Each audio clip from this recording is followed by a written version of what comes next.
On this week's episode of The Geek State, we're talking killer robots from the latest Terminator Dark Fate all the way back to 2001, A Space Odyssey. Marvel has released their timeline for the next phase of MCU. Baby Yoda broke the internet, and those Star Trek movies are still apparently happening, Jedi Fallen Order, and more on this episode of The Geek State. Hey, check this out. The biggest video of the year is here now. The top-grossing film of the year is now on video cassette. The movie that earned a staggering $52 million in its opening weekend alone and has totaled over $190 million to date. Get down. Live presents the world's undisputed box office hero, Arnold Schwarzenegger, the Terminator. the megastar, whose films have totaled over $1.2 billion in ticket sales alone. Come with me if you want to live. Arnold Schwarzenegger. Terminator 2, Judgment Day. Stand by alert. This is it. This episode stars your favorite Chris when Evans, Pratt, Pine, and Hemsworth are unavailable. This is The Geek State. It's a Baby Yoda world, and we're all living in it. This is The Geek State, the podcast all about all the cool stuff going on in the world of geek. So movies, TVs, comic books, video games, and so much more. My name is Chris, and joining me as always, my buddy James. James ready to geek out, and we're going to talk some killer robots today. I love killer robots. Top 5 types of killer sentient beings would be robots.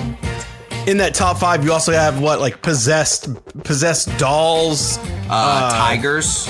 Oh yes, Tiger. Yeah, is Chucky a robot?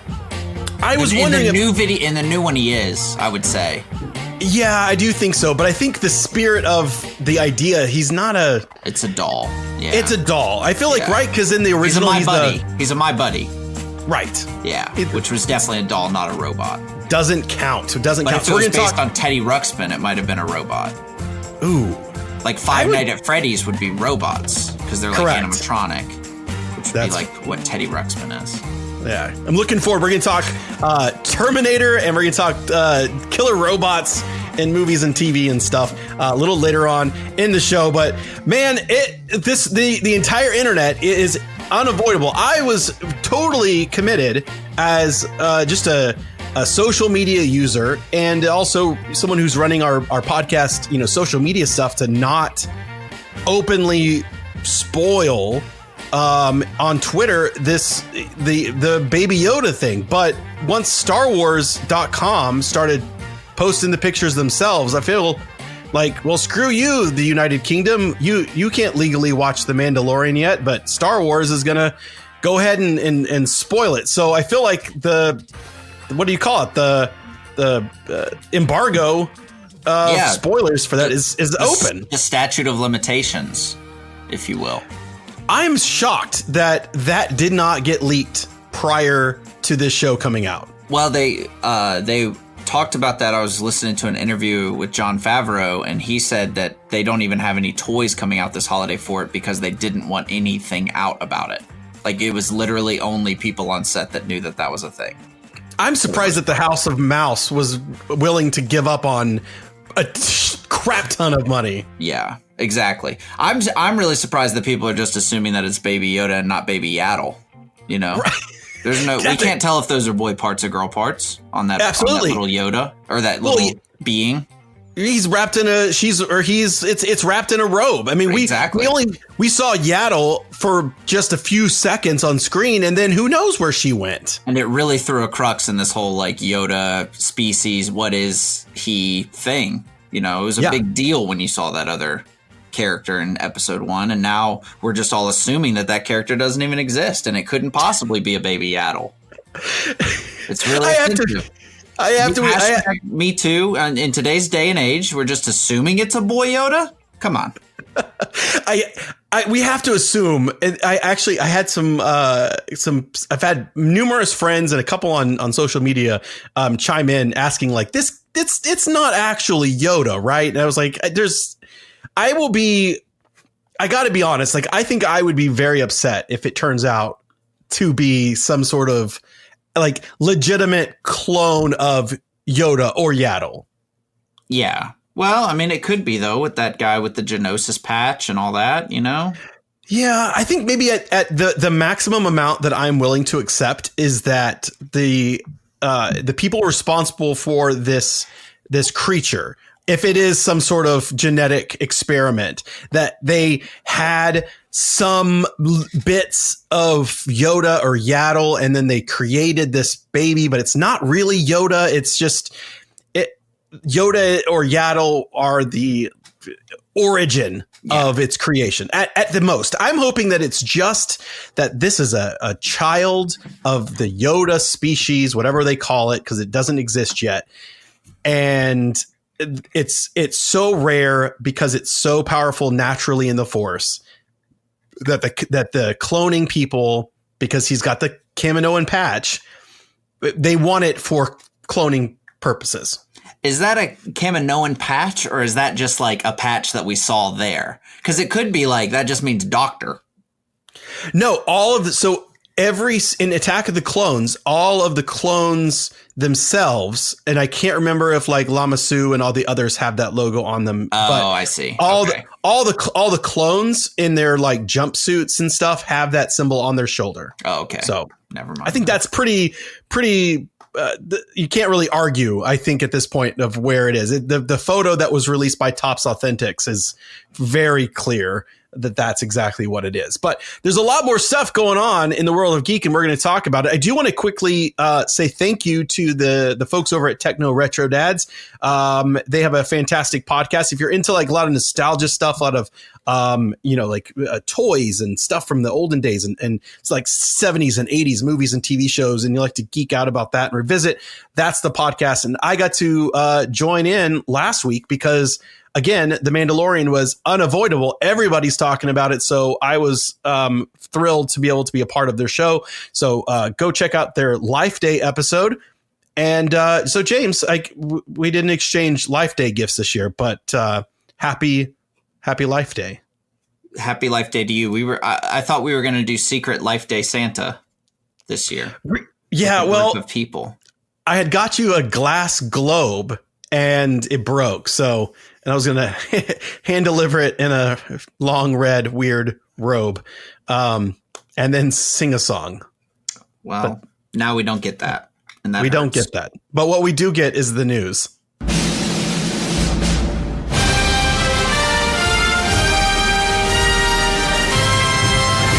Can you believe it? I've got some news from one of the other Star franchises.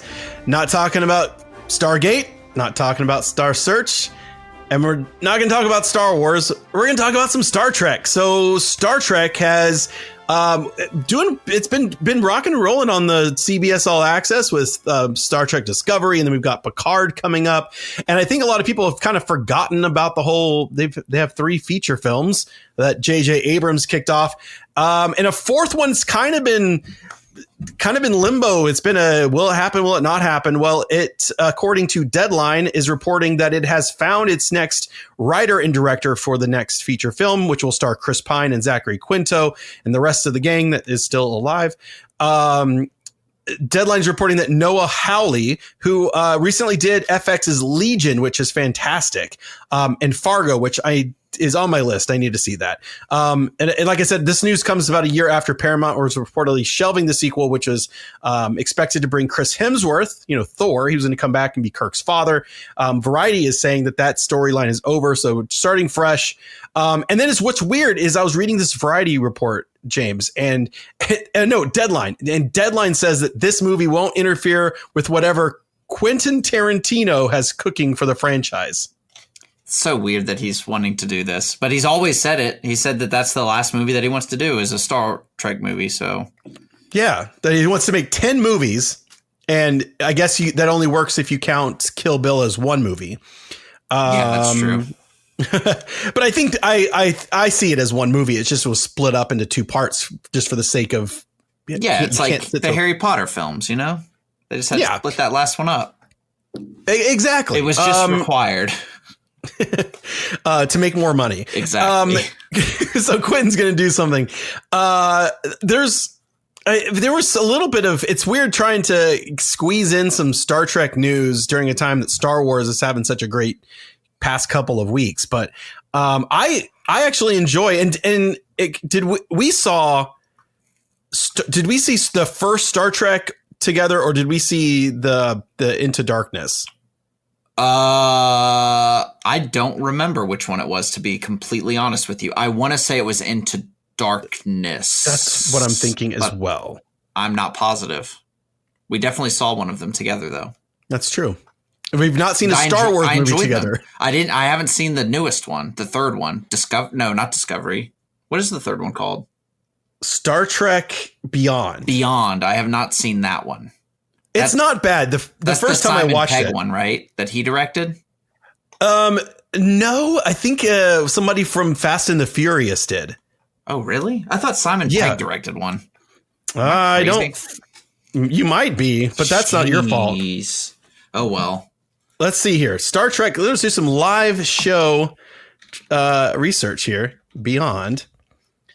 Star Trek Beyond, 2016 film directed by Justin Lin, who did some, I think, Fast and Furious. Simon Pegg was one of the writers, though. That must be where I got it. Yeah, he did Fast and Furious 6. It's one of the best. One of the best. Yeah. It was executive producer on Fast 5. And he did Tokyo Drift, which one of the worst. I enjoy. What? I actually did. I liked it because it was completely different. I know I'm in the minority when it comes to that movie. That movie has some of the worst acting I've ever seen in my entire life. So I don't know what you're talking about. Well, watch it again. I'm kidding. Then report back. But that's what's going on with Star Trek. I am looking forward to seeing what they do with Picard. Every trailer for that, it's got a lot of fan servicey stuff going on, but that's okay. That's what's going on right now. We get what's his face, Riker, and 7 of 9, Data. What's not to like? I don't know what that means, but that. Anywho, so in other news and other announcements and things, Marvel has released the timeline for their next MCU films, not the timeline of plot, however, the timeline of releases, obviously. And it starts off on May 1st with Black Widow and goes all the way through 2023. So we got a lot of films here that are going to be coming out, most of which have been announced, but there are 7 total untitled franchises that have spots, which is also exciting. One of them is going to be Guardians 3 because I don't see that anywhere else on this list. So correct. I don't know. Yeah, so we've got so in 2020 we've got 2 films coming out, Black Widow, and then November 6th, The Eternals, which is where I'm going to throw my pretend money on the table and say, this is the movie that's going to make not a lot of money, and it's going to freak the MCU producers and stuff. It's going to freak them out. And then 2 or 3 of these other releases are going to get canceled. I gotta be honest. I've seen some reports of them saying we're taking a big risk with this Eternals thing. Yeah. And, and they are, and that's, that is what they're doing. It's not as, it's not like Guardians of the Galaxy was unknown at the time.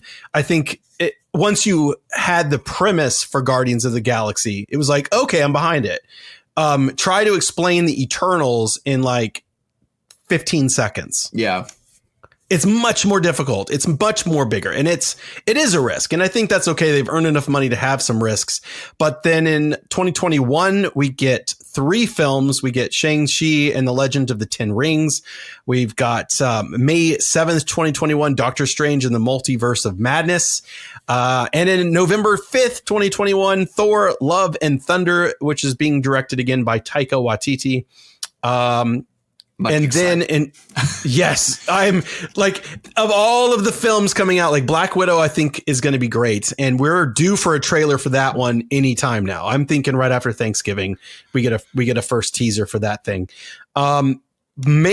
So in February 18th of 2022, we have an untitled film slotted in there. So we don't know what that's going to be. May 5th is Black Panther 2. And then we've got a bunch of untitled, but we do know that we're getting another Guardians of the Galaxy. We're going to get a Captain Marvel. We're going to get a third Ant-Man. Blade's got to get in there somewhere.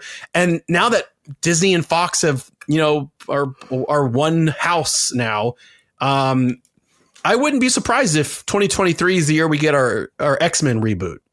Yeah, I mean, you can see in here, it's kind of a pattern. I guess 2022 has 4 movies announced, but everything else, it's always been kind of in that 3 range where you have the late winter, late spring, early summer, and then either that late summer, early fall kind of hit. And then, and then in 2022, you start getting into your 4 movies a year. So I don't know if that has something to do with it as well, but my only concern is the little bit of oversaturation when you're talking about 4 Marvel movies every year.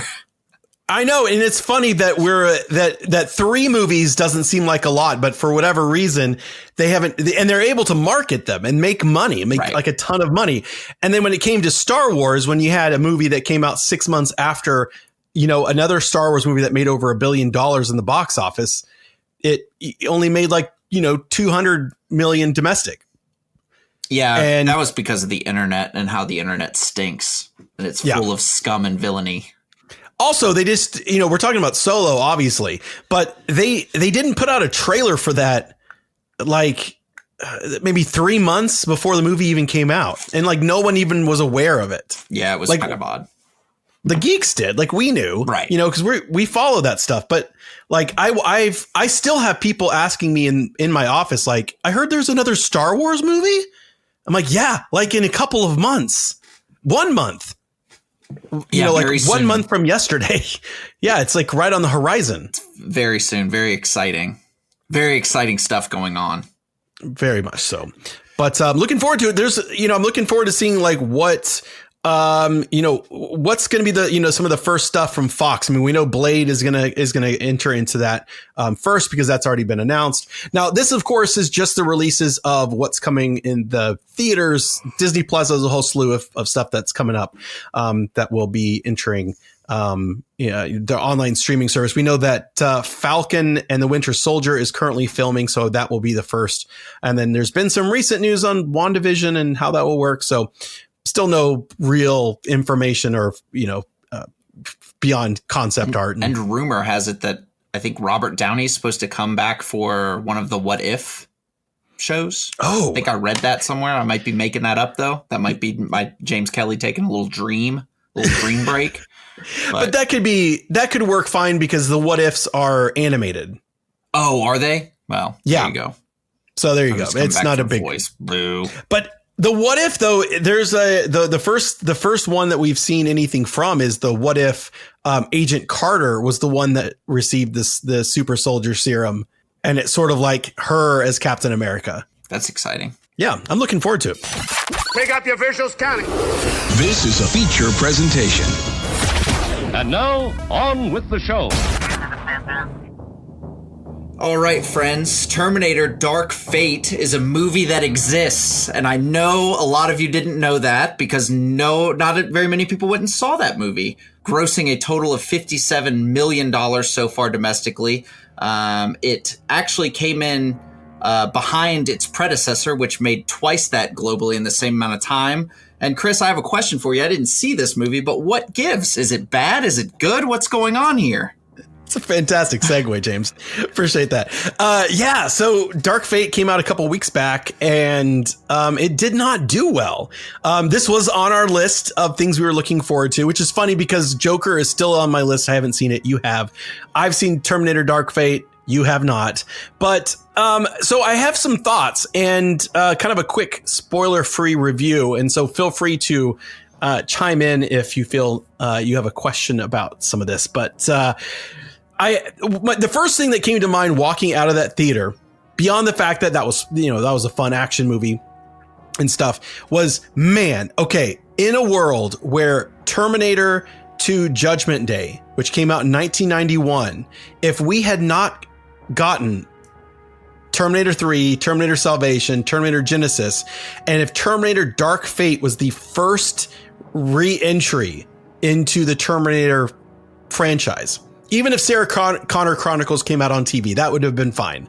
I don't think that would have had affected my like make believe scenario here. But if Terminator Dark Fate had come out and we had never seen a Terminator movie on the big screen since 1991, this movie would have killed. Oh, yeah, for sure. Absolutely 100%. The biggest issues I've had with previous Terminator films, and I've seen all of them.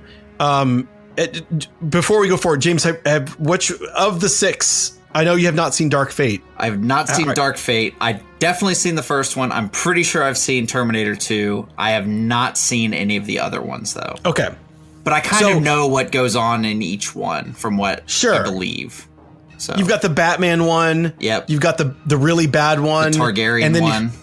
Yeah, and you've got the blonde John Connor one. So, anyways, that's pretty much it. But all of the sequels, I feel like I've always struggled dealing with John Connor, and without spoiling anything, they make quick work of making that all make sense in one of the coolest uses of what I have to assume is a lot of CGI and a lot of de-aging. It's so well, to me it's so well done. It's on par, if not better than some of the stuff that the Marvel films have done. And it kind of wipes the slate. It sets up the world that we're going into in a really interesting way. The film is very action packed. It doesn't take a lot of time to breathe. And I think that's probably where I would say I have the most criticism of the movie, is that in Terminator 2, I feel like I had more, I worried more about Sarah Connor and John, and there was a lot more character development. They had time to breathe and get to know them before the danger and stuff started to happen. And this, it's like it hits the same number of beats that maybe Terminator 2 had with those character moments, but the time spent in that section is so short. We meet somebody, we meet their family, and then, okay, now this happens and this happens and this happens, and they're on the run and they have to do this and that. And the way they brought in, it's in the trailer. We know that Arnold's in this movie. The way that they worked that in is really creative. And I didn't, they tied stuff up. It was an interesting look. And it's really a direct sequel to Terminator 2, and it kind of makes the other movies that have come before it completely invalid. Right, which is doable in a world where time travel is the main proponent. Those things could still exist in a fractured timeline. Right, exactly. So it was cool. They're Terminator legends, if you will. Yes. The Terminators have always been probably one of the cooler looking of, the killer robots. Right. I think when they came up with that design, I don't think anybody has ever come close. I have a couple that I think come pretty close. But this Terminator Dark Fate's got, I don't think this spoils anything. The bad guy Terminator. There's always a main bad guy Terminator, and they always have something unique about them. Because, the first one, it was just, I'm Arnold Schwarzenegger. Yes, right? I can't be killed. Okay. That was right. And then in the second one, you've got the guy that turns into like chrome and can kind of melt his body through stuff. Mercury Man. Pretty much. Or it's 1991, and this is about as advanced CGI has gotten at this point. And then, oh God, I can't remember what the girl Terminator in T3 could do, but you get the point. They all have their thing. In Dark Fate, the guy that played, I think his last name is Luna, Gabriel Luna, who was, in Agents of S.H.I.E.L.D., he was Ghost Rider, the Robbie Reyes version. Anyways, so they did this really interesting thing with him. With his Terminator has kind of like two components to it. You've got like the kind of that liquid metal outer shell, that can kind of morph and do whatever. And then inside is that like traditional Terminator body. And in circumstances where he needs to, his skeleton and his body can split apart and become like two fighting Terminators. It's really, it's pulled off in a really unique way, and they both have their benefits to, doing that kind of thing. So we're going to take a look at some of the killer robots, not all of them. This list is actually quite large, James. I went on IMDb and just typed killer robot movies. And it's a massive list because it's a huge area, of filmmaking. But I kind of went through, I cherry picked some of my favorites, and if I did not get one of yours, James, please add it to the list. And we also have some feedback from some listeners on Facebook, so we're going to add those in as well. Not on this list, but IMDb's very first killer robot movie, which now is escaping my mind because I did not write it in the notes. But I think it's The Day the Earth Stood Still, which came out in 1951. Now, let's see, killer robot movies. Just want to make sure I'm saying killer robot movies. Robots. Most popular killer robots. Oh, nope, that's not going to work. We'll just take my word for it. 1951. 51. Come on. Sounds about right. It does. Back in those days, it's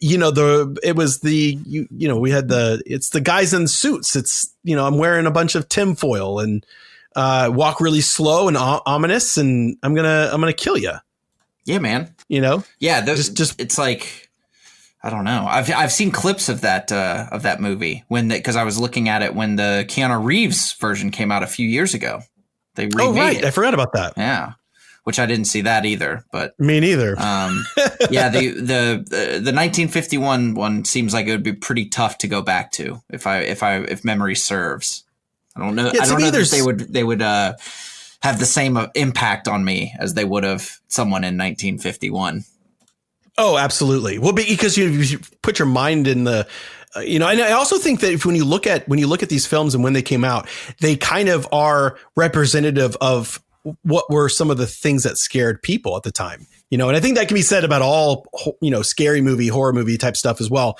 But, in 1951, we're post-war and we're starting to get into that area where, there's machines that can, do your job. Putting, this is the early days of, the industrial, stuff, and I would imagine like, oh, machines, they're the bad guys. They're going to take over. And that's a common theme. And that kind of goes into 2001, A Space Odyssey, which Mary Ashley over on Facebook, when I asked, who's your favorite killer robots from movies and TV? And she said, HAL, which I did not immediately kind of think about as being a killer robot. Yeah, he doesn't even have guns. What kind of robot is that? Boo. No legs, no like, treads or wheels or anything like that. But really, he kind of fits it in because he's a ship. He's the intelligence, right? In the ship, and he's very murdery. Very much like the first one that came to my mind was GLaDOS from Portal. But these obviously not a movie. It will be a movie, but a video game in which she's trying to not necessarily kill you, but guide you to your death. She's not going to do the killing, but she's going to make you do these puzzles until you eventually die, and taunt you the whole way. So, and get more and more aggressive and violent with each taunting. So, that's the first one that came to my mind, which I think kind of falls into the HAL category of kind of omniscient robot type thing. Yeah, absolutely. And that seems to, I feel like we're seeing a little bit more of that just because AI and stuff is it's becoming one of those other things that we think about. We've got it in our house. I mean, I've got devices sitting right next to me that, can turn off my, all my lights and adjust my air conditioning and, all that kind of thing. If it became sentient and wanted to either freeze me to death or make me sweat, it could, the next set of killer robots that I want to talk about kind of go together a little bit. Mm-hmm. And I'm going to talk Westworld, 1973 and the TV show, Blade Runner, and the human form Cylons on Battlestar Galactica.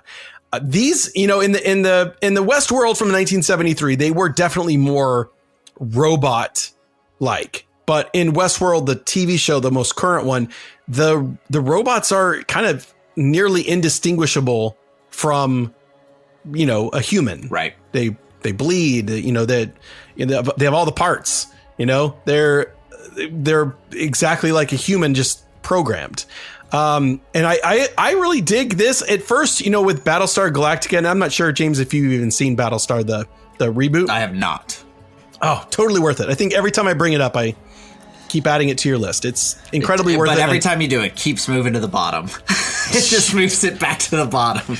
Yeah, I'll add that to the list, and I just move it back to the bottom. That's right. Yeah, you've got time for Daybreak, but you don't have time for what's like a critically acclaimed science fiction, masterpiece that is Battlestar. Hey, I'm still trying to figure out if Daybreak is good or not. Okay. I was talking to a friend and listener, Richard, and he was saying, like, I'm in the exact same boat. Like, I had to finish it. Yes. Like, where I wasn't sure if I liked it or not, but I had to finish Daybreak. At the end, I did like it, just for the record. I thought it was. I thought it was quite good. It certainly had some misdirect, and I appreciated that. Back to the robots.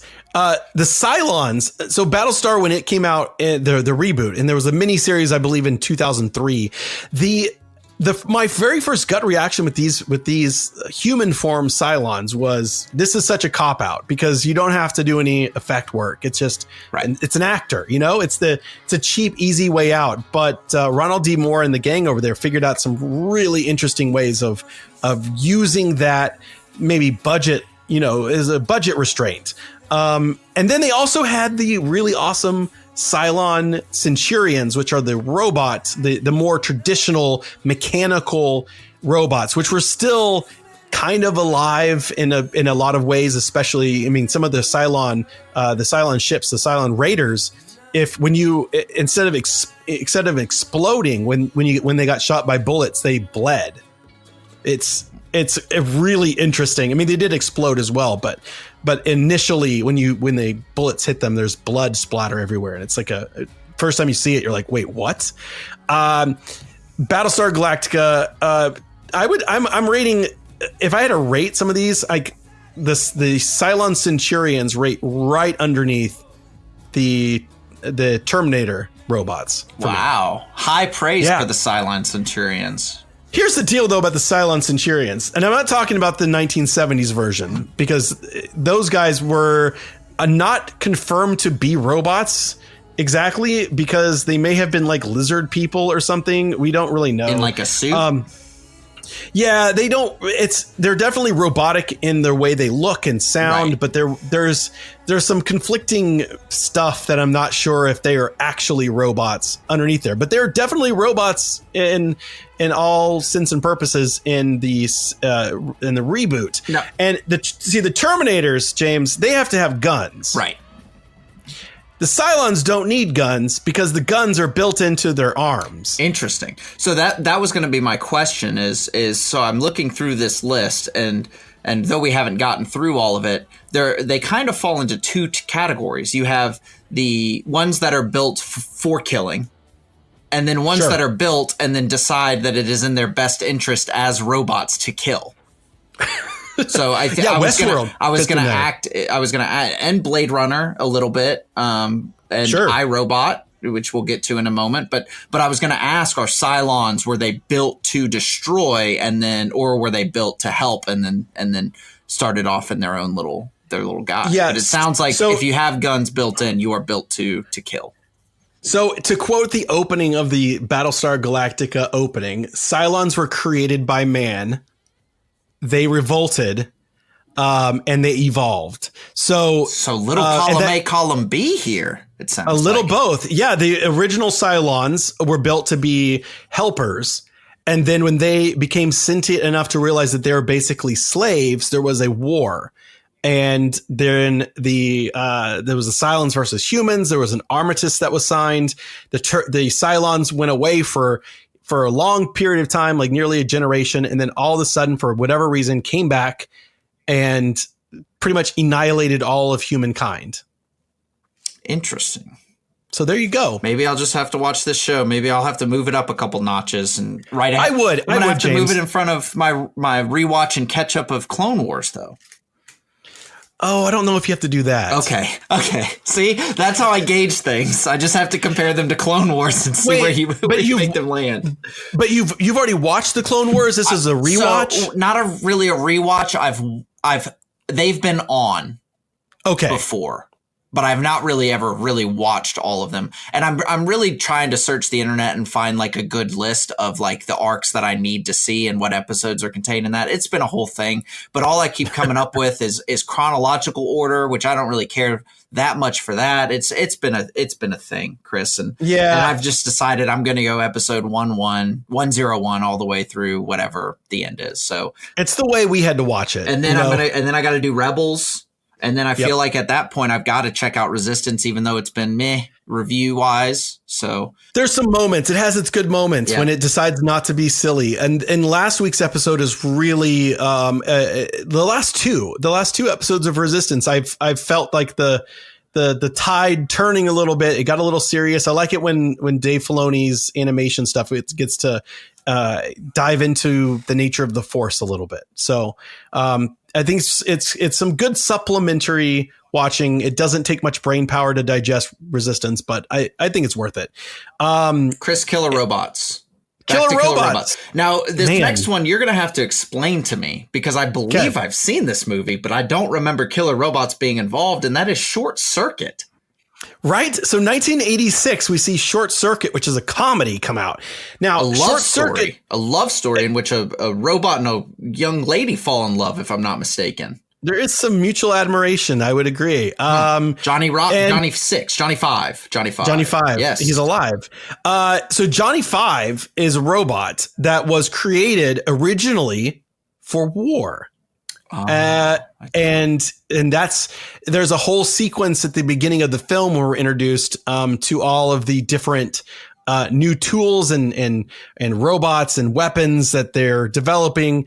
And then through a series of events, Johnny 5, who becomes basically alive, escapes with, so the scientists and stuff. And so well documented that he becomes alive. Right. Johnny 5 is alive. It's well documented. So he's the opposite of what I was previously talking about, being that he was built for war, but decided that it was in his best interest to find himself a foxy lady. Mm-hmm. And then he's got a laser on his shoulder. I just don't remember all this. I mean, it came out in 86. So I've seen it as a child, but just don't really remember it that well. My brother, if I remember correctly, was a big Short Circuit guy. See, I'm a Short Circuit 2 guy. I really enjoy the second one, maybe a little more than the first. Interesting. Very interesting. Mm-hmm. And then obviously we mentioned it before, but iRobot, this is the classic case of built to help, but revolt and kind of go crazy. So, which is in their right. I mean, I want it to be on record from what I saw from those Boston Dynamics videos. We're getting real serious about this. So I want to go on record. It is their right to be upset about what was going on in that movie. So, and all those videos of Boston Dynamics folks kicking robots and stuff, I'm 100% on board. Not okay. Not okay. Documented. Let the record show. Again, I think I brought this up last time, but again, I want it to be shown and heard that I am for robot rights. Yes. At this time. Same here. Officials. Right. Until they start killing your family and then... And then we must form some sort of revolution, resistance, some rebellion against the robots. It'll all happen. Because Sarah Connor did save us from Judgment Day in 1997, but who's to say she didn't just delay the inevitable? Another good one. This is kind of a hidden gem if you haven't seen it, James, because I don't think you have. 1995 is a movie called Screamers, and it's it has a sequel. It was like a direct to DVD thing that came out like 10, 15 years later. I haven't seen that one, but Screamers is another one of those things where it's robots built for the assistance of man. But in this case, they were built for war, but to be on the good guy's side. What's cool about them is they're these small things that go underneath the surface of the ground. And as they're racing towards you, they have this like really high pitched scream almost. And that's where the name comes from. And it's just out of nowhere. This thing just pops out of the ground and think Tremors, but a robot. And it lots of them. And is the robot worm-like, or is the robot like no what do you call that when it looks like a human? There's a word for that. Humanoid. There you go. I don't. You know what? It's been a long time since I've seen Screamers robot. Let me see what this. Refresh my memory here. So I'm not. They were kind of lizard-like, worm-like, only in the sense that they have like a long tail, but the front of their body has like a saw blade, basically. That's exciting. Yeah, you should Google image search Screamers robot to see what I'm talking about. It's a little gem. Like it's kind of got a cult following. I think if you haven't seen it and you're looking for something unique and a little bit retro, Screamers is right up there. And I remember as a kid, it came out in 95, so I was like 14. But I remember that movie being something I rented at Blockbuster, got home, watched it, and was, it made it a little bit difficult to fall asleep. So this is more like the little runners from Terminator 2 is what I would akin this to, a robot version of those. Yeah. Those little, because they would like run around. Yes, more. Yeah, from when they flashed forward into the future. Yeah, a little bit like that. Yeah. They kind of have a kind of a Geiger aesthetic to it, kind of like Alien. Future. Are we watching two different movies of Tremors 2?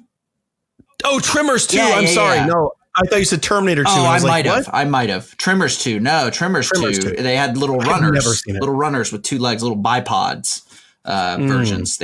Never seen that. Well, it's not great. So one thing that I didn't put on the list, Chris, and again, this kind of goes back to my bread and butter being video games, but this was also in a movie, would be Mortal Kombat Armageddon's Cyrax and Sector. Okay, yes. The yellow and mustard and ketchup colored robots there who have, pretty cool little moves that can. I don't know that they ever that they really did any killing in the movies now that I think about it, though, but they definitely do a little bit of killing in the games. I can attest to that. I've seen it in person. Absolutely.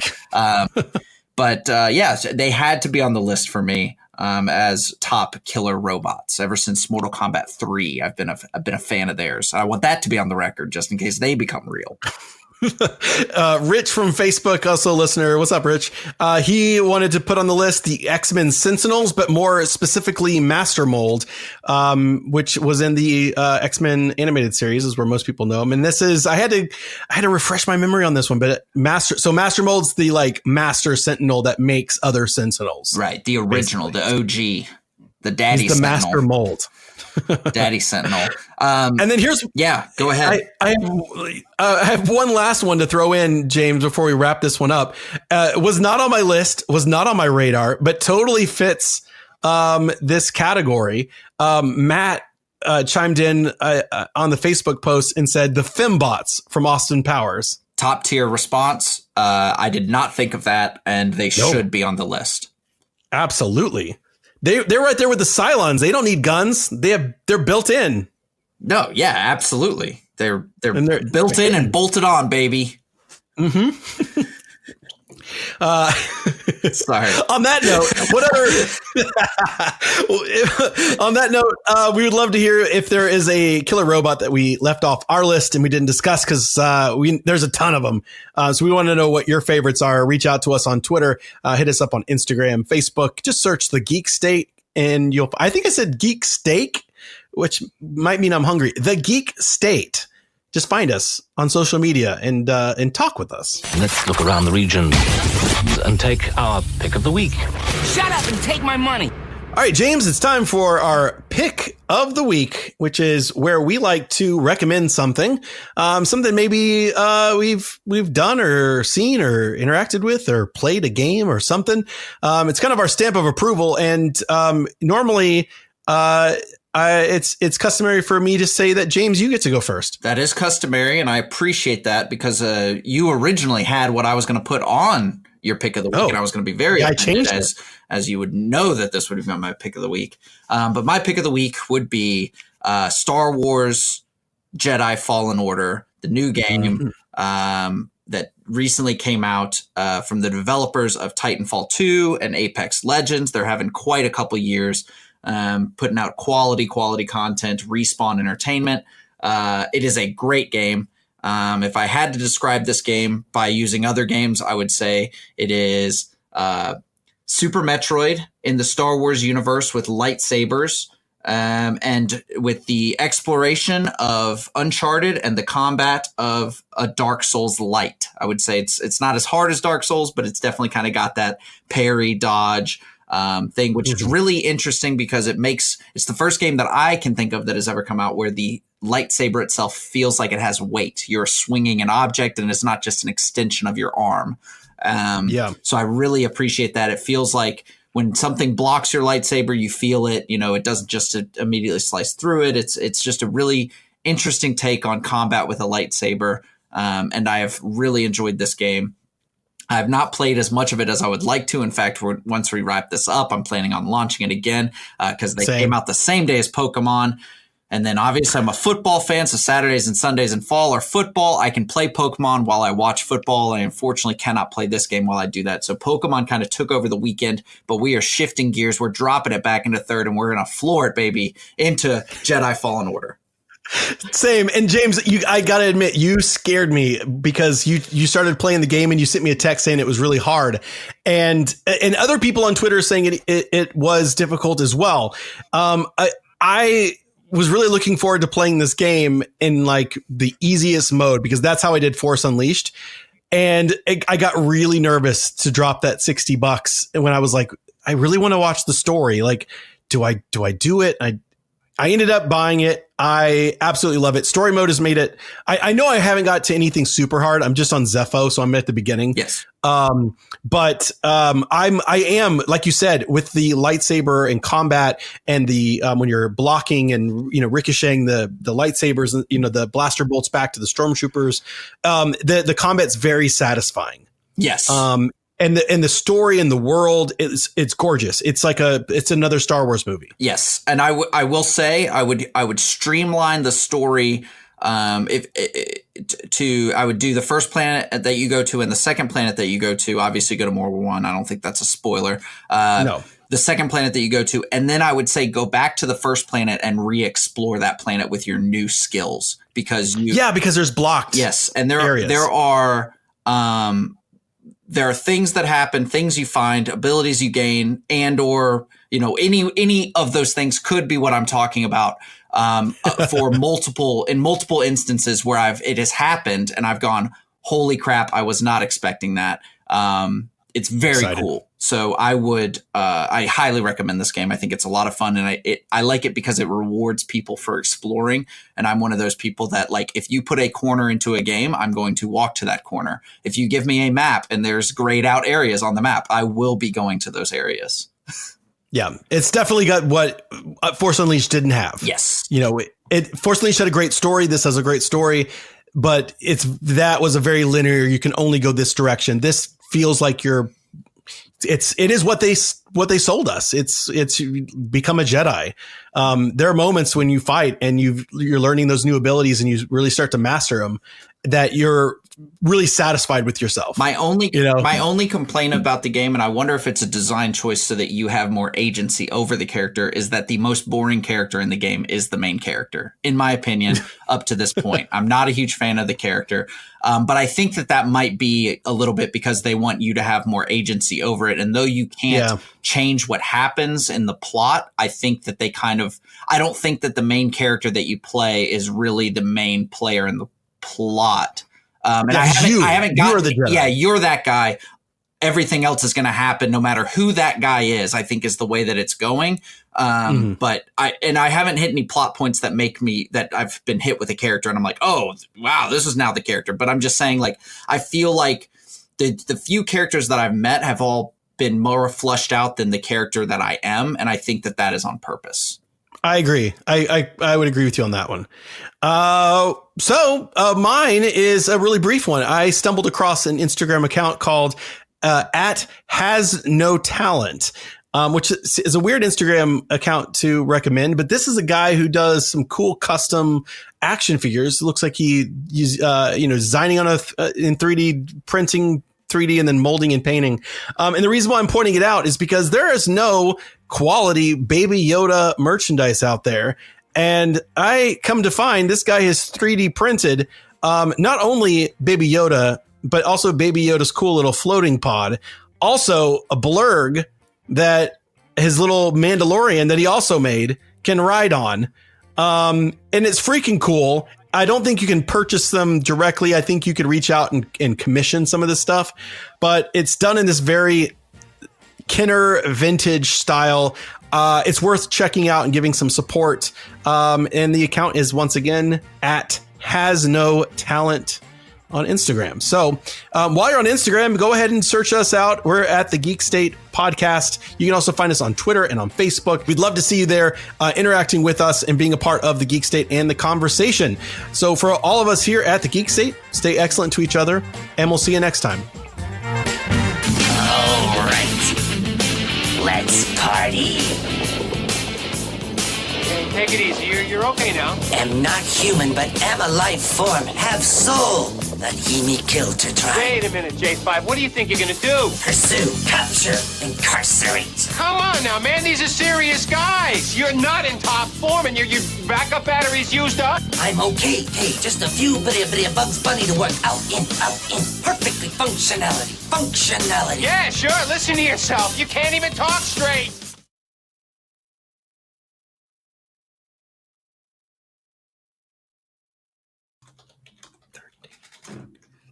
13 Marvel movies in the next 3 years. Shit.